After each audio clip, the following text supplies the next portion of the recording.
The night Vegas broke the rules. Mr. Saul and the $3,000 bottle of wine. Can you imagine a casino dealer drinking alcohol with a player right at the table while on duty? In the century-long history of Las Vegas, this was an absolute sin, a zero-tolerance rule. Yet there was a legendary night when this unbreakable law shattered completely. All because of one man's ultimatum. Today I'm sharing a story from my 45-year casino career about one of the most enigmatic billionaires from Hong Kong and Macau, Mr. Cao. In the late 1990s, leading up to Harrah's Entertainment, acquiring the property in 2002, the high-limit pit at the Rio Hotel was a battlefield.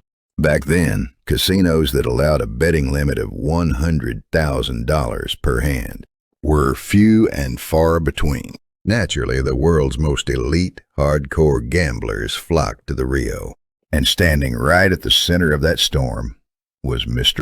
Cao. Rumor had it that he was a mastermind behind the rise of modern Macau casinos, with some saying he personally owned 3 major properties there. When my crew of 3 dealers first faced him at the big baccarat table, he sat behind a staggering buy-in of $2 million.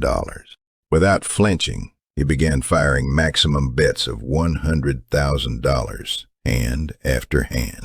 In just 4 hours, Mr. Saul was up a mind-blowing $6 million. Dominating the game, Mr. Cao decided to take a breather and called over a cocktail server for some wine.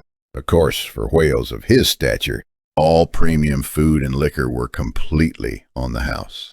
At the time, the Rio actually maintained its own private wine cellar deep underground. Minutes later, the server returned, carefully, cradling a bottle wrapped in a pristine white cloth. The bottle was caked in dust. A vintage French masterpiece valued at well over $3,000. The cork was so decayed from decades of aging that it was impossible to pull out. The server had no choice but to push the cork entirely into the bottle. She then meticulously poured the liquid through a special funnel into a laboratory-like crystal decanter, filtering out the sediment. Instantly, a rich, mesmerizing aroma filled the entire high-limit pit. After pouring his glass, Mr. Cao suddenly ordered 3 additional wine glasses. He looked at the server and commanded, "Fill these up and hand them to the dealers, who are working hard for me." In that exact moment, the 3 of us and our pit boss froze. Casino policy was absolute drinking on duty meant immediate termination. Our supervisor, breaking into a cold sweat, stepped in firmly. "Sir, thank you, but we cannot do that. Our dealers are strictly forbidden from drinking while working." Mr. Cao didn't argue. Instead, a sly smile crept onto his face, and he delivered a cold, heavy ultimatum. "If the dealers who played with me cannot share a single glass of wine with me, I am ending this game right now, and I will fly back to Hong Kong." A multi-million-dollar whale up by $6 million was threatening to walk out the door. The entire pit went ice cold. The pit boss frantically called the shift manager, who immediately escalated it to the casino manager. Moments later, the casino manager rushed down to our baccarat table. Looking at his panicked staff, he gave us a silent, subtle nod. "Drink it." And just like that, for the first time in Las Vegas history, a dealer and a player toasted together right at the layout. To be completely honest, I don't even drink.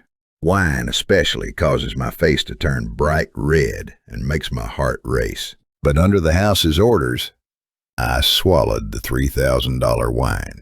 With my face flushed a deep crimson, I kept dealing the cards. Seeing me like that seemed to highly amuse Mr. Cao.